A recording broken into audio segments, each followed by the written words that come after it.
Imboni TV nongeye gusuhuza nkwifurije kandi ibihe byiza hano hose hirya no hatandukanye mu Rwanda no hanze yarwo ndetse mbaye n'ikaze makuru yacu agezwe kuri uyu munsi. Iyi ngiyi ni Imboni TV, ngiyo nitwa Ajabu Marashi, ndi kumwe na Zirba. Wameze neza?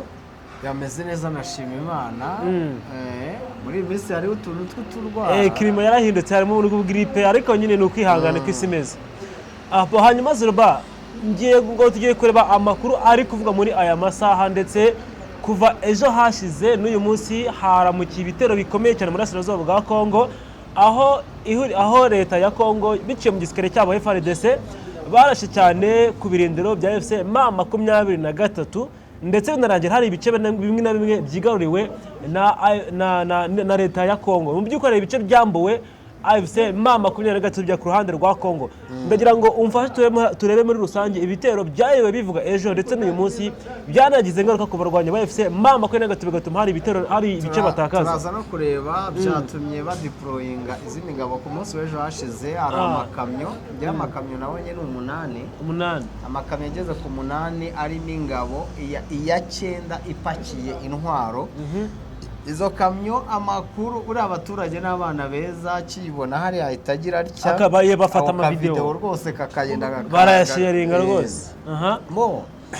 Reka rero duhere ku butumwa ku byatangajwe n'ubundi na Lawrence Kanyuka. Lawrence Kanyuka afite ibyo yatangaje. Uyu ni spokesperson cyangwa se umuvugizi wa Alliance Fleuve Congo M23. Lawrence Kanyuka ku munsi w'ejo hashize ku cyumweru nibwo yazindutse yandika ubutumwa, aravuga ati kuva saa 10:30 z'igitondo kugeza saa 10:45, urumva ni iminota 15 yari ishize, nibwo bumvishe amabombe akaze cyane ewana. Ntabwo rwabuze igiciro byakomeye cyane, yego, araswa mu bice bigiye bitandukanye. Ni FARDC yari ifatanyije na Wazalendo na FDLR angaha n'izi ngabo z'abarundi ndaza kuzigarukaho. Aha rero barashe ku birindiro bya M23.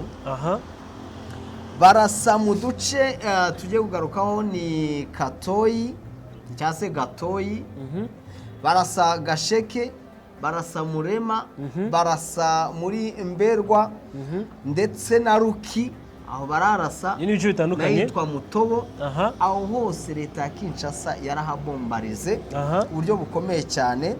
Aro bakaba barakoreshaga na drone, yego, bakoresheje na drone. Sabuza uko n'izindi village zo mu nkengero y'ibi bice byose zegeranye n'utu duce mabwiye za Katoyi, za Mberwa na za Murema, hose ibitero byagiye bigerayo. Ntabwo village yari kuzisita zose ngo azivemo. Yego. Aha rero bakagaragaza ko mu masaa 4 ejo hashize ku cyumweru saa 4 ibitero byari bikomeje, ariko ahanini noneho biri gukorwa n'ingabo z'u Burundi zirasa ku barwanya ba FC M23. Abarundi barashe ahitwa Nyaruhinga, barasa no mu Minembwe, barasa by'umwihariko mu bice bituwemo n'abaturage b'abasivili. Abantu barapfuye hano, yego, ariko ntago hari umubare runaka uzwi abantu bapfuye, nta mubare watangajwe. Iri barura ariko ubundi ujya wajya kurikora munuza muri intambara ukabivamo. Niba bigaragara ko abantu baguye ku rugamba n'abatamenyekana bapfuye baguye ku rugamba. Yego. Hano rero Alliance Fleuve Congo M23 igaragaza ko haguye abantu benshi, batakarije ubuzima, amajana n'amajana y'abaturage barahunze bahunga ino midugudu, ibi bice byose kugira ngo honge imirwano bacikishe ubuzima bwabo. Yego. Alliance Fleuve Congo M23 rero hano ikintu bo bari gukora, bamenyesheje abanyekongo bose muri rusange. Babanza kubwira abo mu bice byarashwe mati rwose ntabwo murabizi twebwe ntabwo twakora iryo kosa ryo kubarasaho. Yego. Ubutegetsi twizeye, ubutegetsi twatoye nibwo buri kubica, nibwo buri kubarasaho, buri kugambanira abaturage bukabica, buri kurasa mu Banyamurenge, hari za Minembwe, buri kurasa aho ngaho za Nyaruhinga.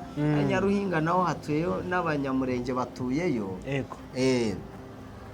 ubwo rero bakavuga bati kominote mpuzamahanga ntireba ibintu biri kuba by'ibikorwa navuga ko biri dehumanization acts birimo kugirira n'abaturage bitari ibya muntu ubuhemu.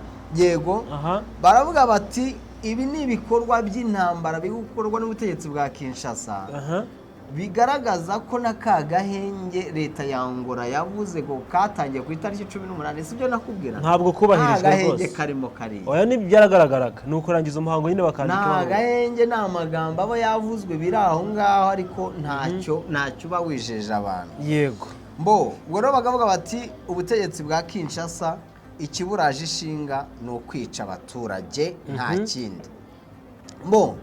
Ahangaha si muri Sud Kivu. yego. Hanyuma amakuru yandi yaje kutugeraho rero ni uko ejo hashize ku cyumweru ikinyamakuru Tazama RDC info cyanditse inkuru, cyanditse amakuru agaragaza ko Wazalendo ngo baba bafashe agglomeration ni nk'imisozi nyine ya Katoyi, ni Kasenyi apana Katoyi. Muri Kasenyi ahangaha ikaba ari bastion iri strategique, ni igice gisa nkaho kiri strategique cyane kuri 23 muri sheferi ya Bahunde. Ahangaha bari bafite ibirindiro bikomeye cyane. Aka gace kakaba kari muri groupement ya Kibabi, ibirometero 24 uvuye muri site miniere ya Rubaya. Ubwo tugeze ruguru iyo ngiyo muri Rubaya muri territoire ya Masisi. Yego, uri kumva aho nahantu haje haba ibitero byose bikaze. Amakuru hari ikiganiro twigeze gukora tugaruka kuri iriya Masisi n'iriya Rubaya, nkubwira nti kugira ngo leta zunze ubumwe za Amerika izemo hariya bizasaba ko 23 ivamo. Yego, none dutangiye kubona ibitero bikomeye cyane bigabwa hano za Kasenyi, sheferi ya Bahunde n'ubundi muri groupement ya Kibabi muri territoire ya Masisi. Mu birometero 24 byonyine uvuye Rubaya muri iyi site miniere ikorerwamo ubucukuzi bw'amabuye y'agaciro. Yego, ubu nta kintu ugenda ubona. Birumvikana, birashoboka ko babahawe komandoma bakavuga bati mugerageze, dore Amerika twayemereye ibi ngibi, ariko ntabwo bazaza mu Rubaya harimo 23 mutangire mu bamenaze. Bageze mu birometero 24 bari gusatira n'ubundi ku ntego, bageze mu birometero 22. Birumvikana. Wazalendo rero bikavugwa ko n'ubundi ngo bashaka kuba bagera hariya Rubaya, aho abafite inda nini buri akantu kajyanye n'agafaranga. Bari banega bafite amasezerano yabo, bafite ibyo bagomba kugeraho. Yego, iyi Rubaya n'ubundi ubundi ifatwa nkaho ari suruse ya n'uvuga ngo niho hava byinshi bifasha Alliance Fleuve Congo 23 muri Rubaya, kuko yego twacuruzwa hacukurwa za casterite, hagacukurwa amabuye y'agaciro meza cyane, menshi cyane.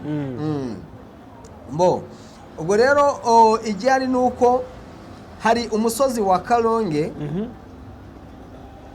aho 23 ivugwa ko ubu igiye gushyiraho ibirindiro bikomeye cyane, ikabasha kureba uburyo ki ihangana na Wazalendo. Yego, ku buryo babapirona mu buryo bakakubita pe, bakasa bakamanya boroheye cyane.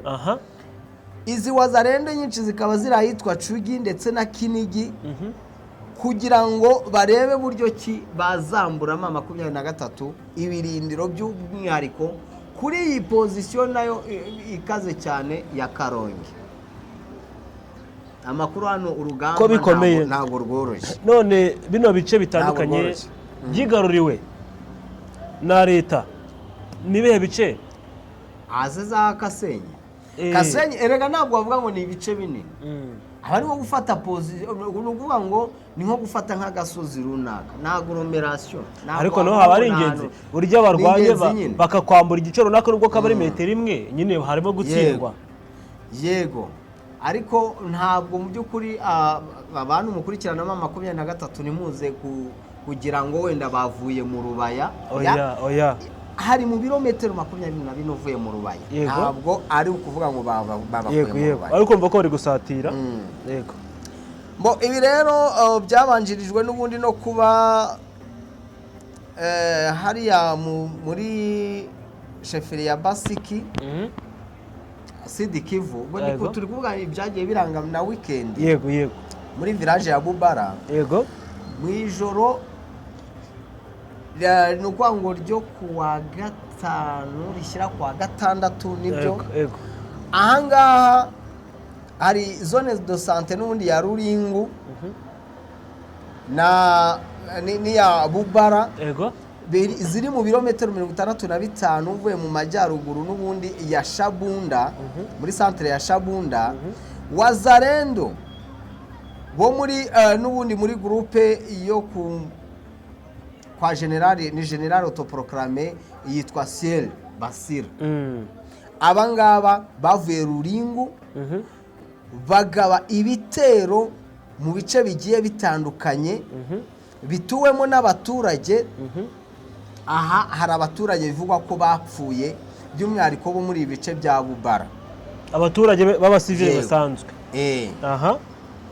Hakaba uwitwa ngo ni Munembwe Samitamba, niba ari Samitamba. Uyu nguyu yari umuturage wigendera mu muhanda pe. We yahuye n'inuza n'amasasu Bubara. Ko yarenganye. Mu muhanda uri kwigendera ukibona ikintu kikubo. Ntabwo irobanura. Yego, izi Wazalendo rozo kwa Ciel Basira, uyu general autoproclamé wo mu Wazalendo, nizo zagiye kumenasa, nizo zagiye guteza umutekano muke muri bino bice bya ba Munguba. Ni muri sheferi ya Bakisi. Nkubwiye ko ari mu birometero 65 uvuye muri centre ya Shabunda. Iyi Shabunda ibamo 23. Yego. Ibamo 23 anga. Yego. Bo rero nyuma yaho byaje kugenda bite? Wazalendo reka baze kubona ko bakozwemo akazi, baneshejwe baraza bafata intwaro zabo bazishyira hasi, bahagaze imbokoboko, barazifirima ngo ngizi intwaro twebwe twambuye 23. kandi bo bahagaze imbokoboko. Uretse rero nongo bafashe intwaro bari gukoresha ku rugamba, abahita bazimurika ngo izi tuzambuye. ariko nazana kubera ko bari na benshi, ubundi Wazalendo ntibamenyerewe kuba bafite intwaro nyinshi. Yego. Uretse urebe bahagaze bubokoboko nta kintu bafite. Yego. Bazishyira imbere, barazirunda ndazireba. Ngizi intwaro twebwe twambuye 23 na RDF. kandi bo nta kintu bafite. Ukibaza bambuye abantu intwaro bo basigarane ko batagaragaza ko izo ntwaro zihari ari izo barekipeye. Nta rugo bwanyisha ariko mbona ni intwaro zisanzwe sinanyinshi. Ni nuzana ama AK-47. Si intwaro z'ubukana ngo bavuga ngo wenda ni intwaro zikaze. Ama AK-47 na boîte z'amasasu. Boîte z'amasasu. Ariko ikintu cyatangaje abantu, mwebwe muhagaze gutyo gusa kugaragaza intwaro mwambuye abantu. Kandi muhagaze imbokoboko. Izanyu ziri. Izanyu ziri hehe? Mwazi bambaye mukoresheje iki? Mwabone mushyira hasi bashyira hasi. Wazalendo. Nuko rero izi Wazalendo zikavuga ko rwose ngo zafashe intwaro nyinshi, ngo barekipeye plusieurs armées ewana. Bari kwivuga ibigwi rwose bari gusoma agacupa. Anga bamaze kugira. Kasha. Yego. Ani makuru reka tubanze turebe imirwano yabereye ahitwa Kanyenzuki. Kanyenzuki na hasubira he dusobanurire kino gice. Kanyenzuki ni agace ko muri Ufamando. Habereye imirwano ikomeye cyane kugeza ubwo abaturage baho bahise bahunga, barahunze. Muri iri joro bateyemo Kanyenzuki, bagabye ibitero bavuye n'ubundi muri iyo miheno yabo mu mashyamba aho baba bihishe. Abaturage bahunga ku bwinshi. Video nabonye ni abaturage buri umusozi bahunga n'ubundi bava. Ubwo ni za acte ni cya gikorwa nakubwiraga hano hari mu birometero 20 bingahe uva mu Rubaya za Kasenyi. Aba rero barahunga, bamwe berekeje Kibabi, abandi berekeza za Rubaya, n'ubundi bajya gushaka hari umutekano by'umwihariko mu bice bigenzurwa na 23. Abaturage rero hano abari amavideo abisobanura neza nabyekana abana amavideo hano abonye abaturage hano bikoreye bose bahunga bajya kwishakira ubuzima butarimo izo ntambara, bajya gushaka ahari umutekano. ngiye tewoheje garo umwe asamaye. Ibi rero bikomeje guteza inquiétude mu baturage bariya by'umwihariko muri za Masisi. Ni axe ebyiri zabayeho imirwano, urwango na axe ya Nord Kivu muri ibyo bice bya za Masisi, ndetse ugafata no muri Kivu y'Amajyepfo za Kavumu hariya ntabwo byari byoroshye. Amakuru Kavumu ntabwo wamenye uko byagenze, naho byari ibintu bikomeye cyane. Naho ari panike mu rwango mu gitondo cy'ejo hashize. Habaye ntuzahumvikana imirwano ikomeye cyane hagati ya Wazalendo na M23. Ni panike mu by'ukuri yatanye kumvikana mu gitondo hano Kavumu urayizi. Kavumu hari piste d'atterrissage cyangwa hano aerodrome ariko hari ikibuga cy'indege. Iki kibuga cy'indege uribuka ko kiri mu birometero 30 gutyo uvuye za Bukavu. Ariko iyi Kavumu igihura na menace ikomeye cyane ya za Wazalendo. Baba bavuye muri parike ya za Kauzi Biega. Ni parike ikunda kubamo na za FDLR nyinshi cyane. Baraza bagagaba udutero bakazasubira muri ya parike, bakubita kano gato gatayirukanga bakabarirwa irengera, kubita basubira. Neza nzi ko M23 yahuye n'ikibazo gikomeye cyane ubwo bafataga hano hantu. Bagiye bahura n'udutero shuma dukomeye cyane, bagiye bahura n'udutero twato na hato. Ngo rero abatemwe benshi, abahamya benshi bakavuga ko M23 nayo nyuma y'uko igabwe ibitero kuri pozisiyo zayo, yakubise ikitwa umusirikare. Ngo yahise ikora akantu karimo revenge, remontada niko bayitarya. Bohereje so nakubwiraga y'amakamyo. Amakamyo 8 y'ingabo yuzuye ariya nakweretse. Amakamyo no kuvuga ngo AFC ikibara gukubitwa ikanamburwa ibice. Ahangaha ntabwo bahanga ntacyo babambuye. Oya mu bice bimwe na bimwe nibwo wese uvuga ati twohereza ingabo, imodoka 9 zose, 8 zuzuye abasirikare niyo 9 yuzuye intwaro. Ubwo wenda birashoboka ko ari uko ari video wenda baduhaye izigaragaza ibingi, usanga hari n'izindi. Sibyo? Hari n'umwe batakwereka za muzinde zimwe zikomeye, batakwereka ngo utagira ubwo bukikanga. Guverineri wa Sud Kivu ku ruhande rwa Alliance Fleuve Congo M23 yitwa Bahati Busa. Bahati Musange Rasto ni wa Nord Kivu. Ni wa Nord Kivu. Sud Kivu rero yitwa Busa Bwangwi, yitwa Ngwi Busa. Afite amazina asa nk'acanganye cyane. Avuga ati abantu badutera hano ni abantu b'amabandi ariko babambaye nyine impuzankano ya gisirikare. Ubundi imyenda bambara ibicanganye utamenya ngo uriya muntu bimeze bite ukabona. Muri Kongo babyita macange. Macange hasi aba yambaye wenda ipantaro ya gisirikare, hejuru yambaye civile, cyangwa se hejuru yambaye wenda gisirikare, hasi yambaye civile. Yose no gucanga abantu. Urwanga iyo bambuye umurambo umwe wenda wa FARDC teni militaire, bahita bagabana, umwe akambara icyo hejuru undi akambara icyo hasi. Niko Wazalendo zikora.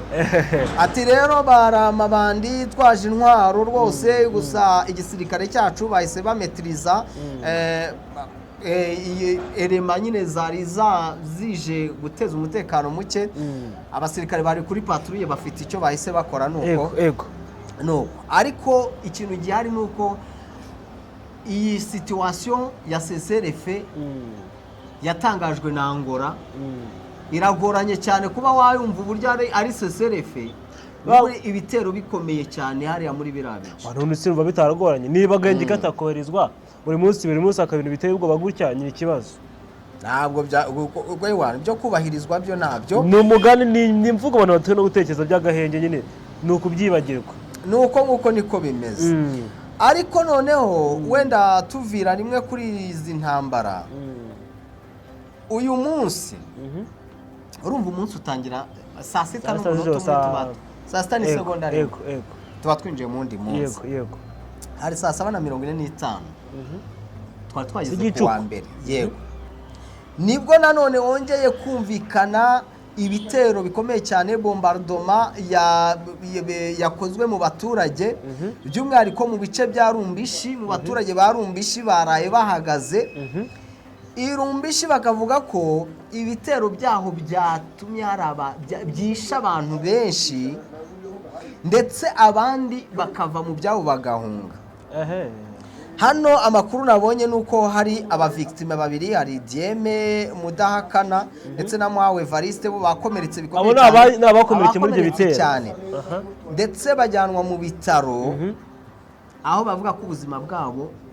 bushobora n'ubundi bukabacika hari wahise apfa ubwo we nabonye hari Safi Ngose Makoma we yahise apfa ubuzima bwamucitse tayari n'abandi urumva baramurikira kuri bombo ni ku mwuka wa nyuma yego rero RFI radio RFI y'Abafaransa ibiro n'amakuru bya Faransa RFI radio mpuzamahanga y'Abafaransa ni radio mpuzamahanga y'Abafaransa yabitangaje amakuru bavuga ko byageze mu gitondo saa 10:30 ibitero bikiri kugabwa muri ibice bya Rumbishi ibintu byakomeye nuko nguko rero bimeze iyi Alliance Fleuve Congo 23 ikomeza kwihanangiriza leta ya Kinshasa kandi mu ibintu bijya bikurikira ibintu iyo bihanangirije rimwe kabiri gatatu nta kindi bakora nabo bahita begura batangira kugira ibitero nabo batakanye kwivuna umwanzi hari niho wumva nyine ngo abantu barwanye basekoranye ibintu bikabombora aya ni amakuru rero ari kugenda avugwa by'umwihariko ku mirongo y'imbere ku rugamba ni axe ya Sud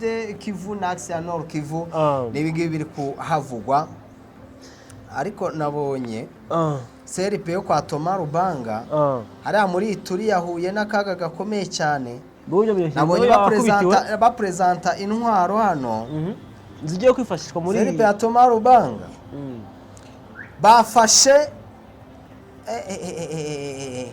abasirikare 49 ba Thomas Rubanga bafata intwaro 500 no operation militaire yakozwe kuri uyu mutwe wa CRP wa Thomas Rubanga muri Ituri operation ikorwa n'ingabo za FARDC bafatanyije n'ubundi n'ingabo za UPDF ego umva abasirikare 49 no operation imaze igihe iri gukorwa yasize bigenze gutya ariko noneho Thomas Rubanga we yaje kunyomoza amakuru aravuga ngo ntabwo ari abasirikare banjye bafashe ubwo bashaka amazina y'abandi bafashe abengo arabafite bose Thomas Rubanga yabihakanye avuga ati izo ntwaro bavuga ushobora gusanga ari n'izabo bya bindi navugaga byabaza rero ntabwo nabihagararaho ntabwo mbizi ariko intwaro ndi kubona Messi reba reba intwaro imbunda 500 ahubwo kibaza byari ikintu nshaka kwibaza FARDC uburyo bageraho bakanatubeshya ufasha abasirikare 49 ufashe intwaro 500 imbunda 500 ubwo buri umwe afite zingahe yakoreshaga zingahe izirenze 10 keretse batubwiye ko wenda buri umwe afite intwaro zirenze 10 ari umwe abatubwiye ko hari amuru wenda bagezemo ububiko bw'intwaro wenda bagezemo wenda bagasangamo abasirikare 49 abandi ntumbaze ubwo bagafata n'izi ntwaro shanje izi ntwaro izi mbunda ni nyinshi we ni urabura wese afite intwaro nka 10 hagati ya 10 na 13 izi ntwaro ni nyinshi ubwo buri wese afite 500 izi ntwaro ni nyinshi Nelson n'umwe afite intwaro 10 zingahe bigakunda aya makuru nuva twanasoreza natari hanyuma zirabareka ngushimire cyane ngushimire cyane nawe Marashi n'abakunzi b'Imboni TV nawe wakwishyana ko natwe muri uyu mwanya makuru yaragezweho turi kuvuga ko rasozo bwa Kongo intambara zakomeje kuba rero reka tubashimira makuru yacu yo nakagaruka Imana n'ibiganiro byacu birakomeza Jabless Imboni TV Imboni ya rubanda.